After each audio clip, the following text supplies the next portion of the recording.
The thieves continued.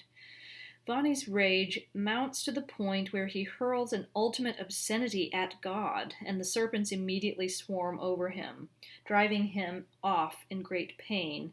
The centaur Cacus, his back covered with serpents and a fire-eating dragon, also gives chase to punish the wretch. Dante then meets 5 noble thieves of Florence, and sees the further retribution visited upon the sinners. Some of the thieves appear first in human form, others as reptiles. All but one of them suffer a painful transformation before Dante's eyes. Agnello appears in human form and is merged with Cianfa, who appears as a 6-legged lizard. Buoso appears as a man and changes form with Francesco, who first appears as a tiny reptile. Only Puccio Ciancato remains unchanged, though we are made to understand that his turn will come. For endless and painful transformation is the final state of the thieves. In life they took the substance of others, transforming it into their own. So in hell, their very bodies are constantly being taken from them, and they are left to steal back a human form from some other sinner. Thus they waver constantly between man and reptile, and no sinner knows what to call his own. When he had finished, the thief, to his disgrace, raised his hands with both fists, making figs, and cried, "Here, God, I throw them in your face!" Thereat the snakes became my friends, for one coiled itself about the wretch's neck, as if it were saying, "You shall not go on," and another tied his arms behind him again, knotting its head and tail between his loins, so tight he could not move a finger in pain. "Pistoia, Pistoia, why have you not decreed to turn yourself to ashes and end your days, rather than spread the evil of your seed? In all of hell's corrupt and sunken halls I found no shade so arrogant toward God, not even him who fell from the Theban walls." Without another word he fled, and there I saw a furious centaur race up, roaring, "Where is the insolent blasphemer? Where?" I do not think as many serpents swarm in all the Maremma as he bore on his back, from the haunch to the first sight of our human form.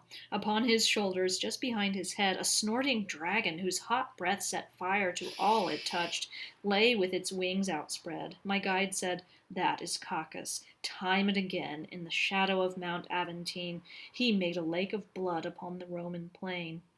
He does not go with his kin by the blood-red fosse, because of the cunning fraud with which he stole the cattle of Hercules, and thus it was his thieving stopped, for Hercules found his dead, and gave him perhaps 100 blows with his club, and of them he did not feel the first 10. Meanwhile the centaur passed along his way, and 3 wraiths came. Neither my guide nor I knew they were there until we heard them say, "You there, who are you?" There our talk fell still, and we turned to stare at them. I did not know them, but by chance it happened, as it often will, one named another. "Where is Cianfa?" he cried. "Why has he fallen back?" I placed a finger across my lips as a signal to my guide. Reader, should you doubt what next I tell, it will be no wonder, for though I saw it happen, I can scarce believe it possible even in hell. For suddenly, as I watched, I saw a lizard come darting forward on 6 great taloned feet, and fastened itself to a sinner from crotch to gizzard. Its middle feet sank in the sweat and grime of the wretch's paunch, its forefeet clamped his arms, its teeth bit through both cheeks. At the same time, its hind feet fastened on the sinner's thighs, its tail thrust through his legs, and closed its coil over his loins. I saw it with my own eyes. No ivy ever grew about a tree as tightly as that monster wove itself limb by limb about the sinner's body. They fused like hot wax, and their colors ran together until neither wretch nor monster appeared what he had been when he began. Just so, before the running edge of the heat on a burning page, a brown discoloration changes to black as the white dies from the sheet. The other 2 cried out as they looked on, "Alas, alas, Agnello, how you change! Already you are neither 2 nor 1.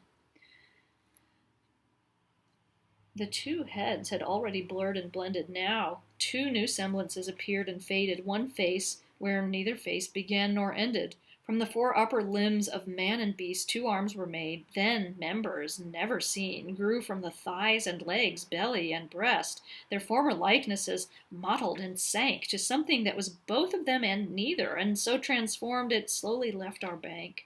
As lizards at high noon of a hot day dart out from hedge to hedge, from shade to shade, and flash like lightning when they cross the way, so toward the bowels of the other two shot a small monster, livid, furious, and black as a peppercorn. Its lunge bit through that part of one of them from which man receives his earliest nourishment. Then it fell back and lay sprawled out in front of the two thieves. Its victim stared at it, but did not speak. Indeed, he stood there like a post, and yawned as if lack of sleep or a fever had left him weak. The reptile stared at him, he at the reptile. From the wound of one and from the other's mouth 2 smokes poured out and mingled, dark and vile. Now let Lucan be still with his history of poor Sabellus and Nausidius, and wait to hear what next appeared to me. Of Cadmus and Arethusa be Ovid silent. I have no need to envy him those verses where he makes one a fountain and one a serpent, for he never transformed 2 beings face to face in such a way that both their natures yielded their elements each to each, as in this case. Responding sympathetically to each other, the reptile cleft his tail into a fork, and the wounded sinner drew his feet together. The sinner's legs and thighs began to join. They grew together so that soon no trace of juncture could be seen from toe to loin. Point by point, the reptile's cloven tail grew to the form of what the sinner lost. One skin began to soften, one to scale. The armpits swallowed the arms, and the short shank of the reptile's forefeet simultaneously lengthened by as much as the man's arms shrank. Its hind feet twisted round themselves and grew the member man conceals. Meanwhile the wretch from his one member generated 2. The smoke swelled up about them all the while. It tanned one skin and bleached the other. It stripped the hair from the man and grew it on the reptile. While one fell to his belly, the other rose without once shifting the locked eyes, below which they changed snouts as they changed pose.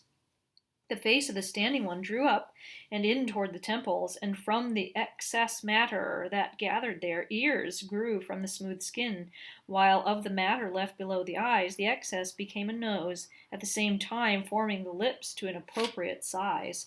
Here the face of the prostrate felon slips, sharpens into a snout, and withdraws its ears as a snail pulls in its horns between its lips. The tongue, once formed for speech, thrusts out a fork. The forked tongue of the other heals and draws into his mouth. The smoke has done its work. The soul that had become a beast went flitting and hissing over the stones, and after it the other walked along talking and spitting. Then, turning his new shoulders, said to the one that still remained, "It is Buoso's turn to go crawling along this road as I have done." Thus did the ballast of the 7th hold, shift and re-shift, and may the strangeness of it excuse my pen if the tale is strangely told. And though all this confused me, they did not flee so cunningly, but what I was aware that it was Puccio Sciancato alone of the 3 that first appeared, who kept his old form still. The other was he for whom you weep, Gavil. Notes: The 5 Noble Thieves of Florence. Dante's concise treatment and the various transformations which the thieves undergo may lead to some confusion. It is worth noting that none of these thieves is important as an individual, and in fact that very little is known of the thieves of these sinners beyond the lives of these sinners beyond the sufficient fact that they were thieves. The first 3 appear in line 35 and hail the poets rather insolently. They are Agnello Brunelleschi, Buoso degli Abati, and Puccio Sciancato. They have been walking along with Cianfa de' Donati, but they suddenly miss him and ask about him with some concern. The careful reader will sense that a sudden disappearance is cause for very special concern in this Bolgia. And sure enough, Cianfa suddenly appears in the form of a 6-legged lizard. His body has been taken from him, and he is driven by a consuming desire to be rid of his reptilian form as fast as possible. He immediately fixes himself upon Agnello and merges his lizard body with Agnello's human form. A possible symbolic interpretation is that Chanfa is dividing the pains of hell with a fellow thief, as on earth he might have divided the loot. Immediately after Chanfa and Agnello go off together, a tiny reptile bites Buoso degli Abati and exchanges forms with him.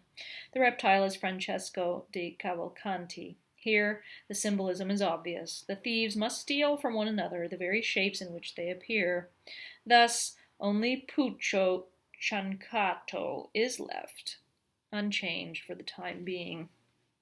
Line 2, figs, an obscene gesture made by closing the hand into a fist with a thumb protruding between the first and second fingers. The fig is an ancient symbol for the vulva, and the protruding thumb is an obvious phallic symbol. The gesture is still current in Italy and has lost none of its obscene significance since Dante's time.